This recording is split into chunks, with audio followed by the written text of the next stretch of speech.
Kia ora koutou katoa numua, haere mai ki te kōrero. Ko Hudson tuku whānau, ko Craig tuku unga, nō reira, tēnā koutou, tēnā rā tātou katoa.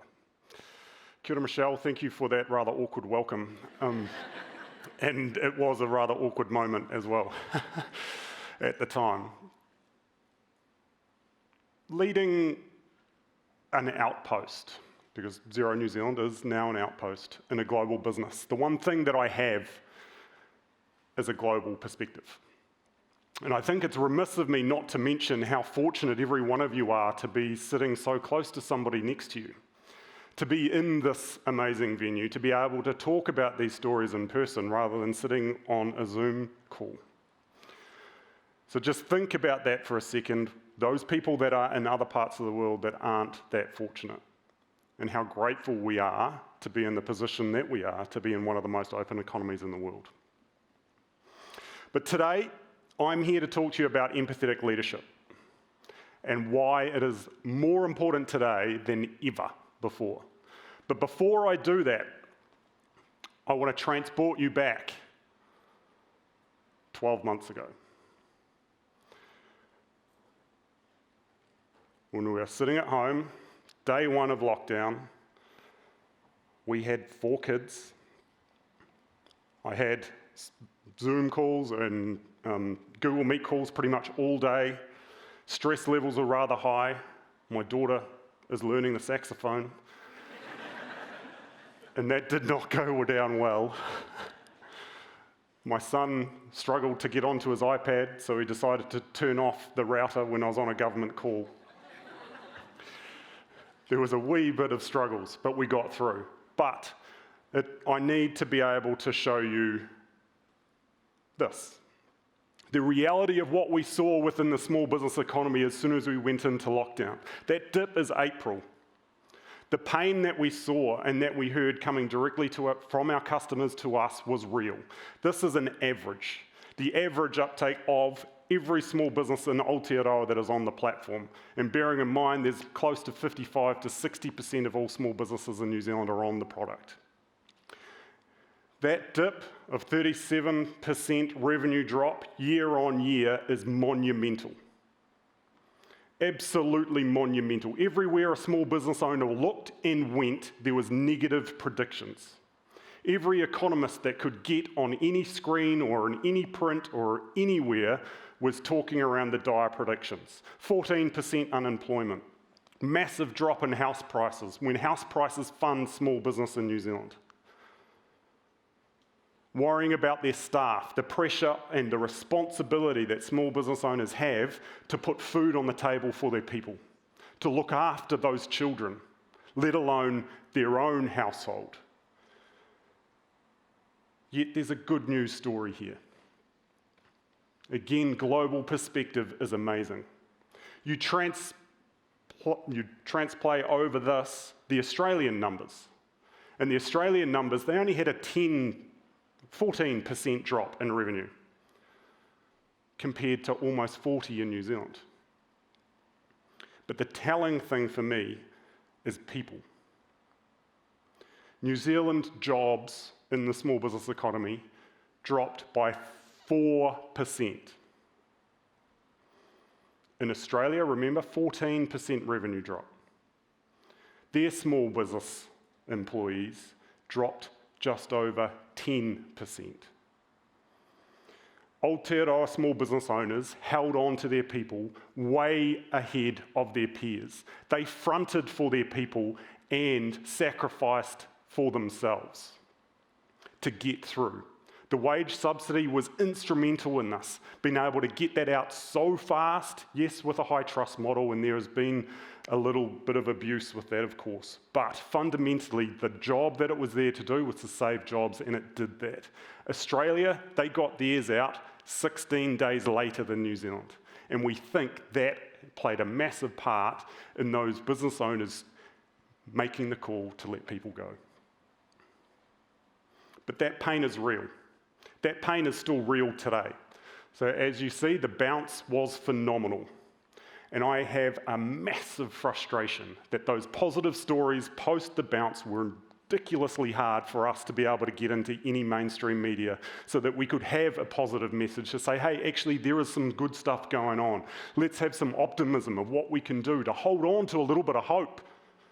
Because small business owners don't have teams, they don't have consultants, they don't have experts to be able to lean on, they have themselves, blinkers on, doing the mahi every single day. They were isolated and alone, and our team saw that, and we pivoted as fast as we possibly could to be able to debunk government speak, because as we know, it's pretty hard to understand what government talk about sometimes in the language that they use. So we pivoted to be able to get into this point of breaking down what does the language mean so that small businesses owners knew, okay, I can do X. Whew, maybe we're going to be okay. And you cannot underestimate acknowledging those feelings, having a solution and a path forward. What does that do for the mindset of those individuals? What does that do for the stress in the households that are already ridiculously high? Because not only are they running a business or trying to keep a business alive, they have family. And they have family that they are also responsible for. And this is exactly where empathetic leadership kicks in. But first, what is empathy? Basic definition. The key here is that you respond appropriately to those feelings. Granted, and usually my wife is not in the audience, but I don't do this sometimes very well at home. Don't react well to those emotions that are coming in, because I sometimes revert to type. I can be my best self at work sometimes, but those immediate defensive reactions that we have are so detrimental to our people in the office and our families at home. So for me, empathetic leadership is you acknowledging the feelings that those in front of you are going through. And leadership, what does that mean? It means that you are not in charge. Leadership means that you are responsible for those people in your charge. Your job is to show the direction, to be able to help them be the best versions of themselves so they can excel and thrive at work and in life. How often have you been in a workplace where you've been part of a team that has delivered an amazing project and the boss takes the credit? How often does that happen where actually you have done a huge amount of mahi and someone else in the team gets the credit? What does that do for your sense of belonging, your self-worth, your belonging within an organization? Your psychological safety and trust is imperative. That is the building blocks of everything that we are doing in business. Without that, nothing else follows. You might have short-term success. And if you look at traditional hierarchy in big business, it's all about that. Business owners or managers, mid-managers coming in and driving for a number as hard as you possibly can, regardless of the fallout. You have a job to do. You front in, you clock out. I don't want to hear that. Leave your baggage at the door. Sorry, those days are done. People should be at the core of everything we do in business, because it's not the leaders that do the work anymore. I do hardly anything. It is about the people and the other people that are responsible for customers. They are the ones delivering the results, and your job is to clear the way and show them how amazing they are and put them in the right seat to get the right job done. Too often, we promote the wrong type of people with the wrong skill set into leadership. Usually, it's the ones that are functionally excellent at their jobs. Traditionally, you do really well in day one, day two, for a year, you get promoted to then all of a sudden manage people. You might not have one iota of how to manage. But the key that we don't teach is leadership.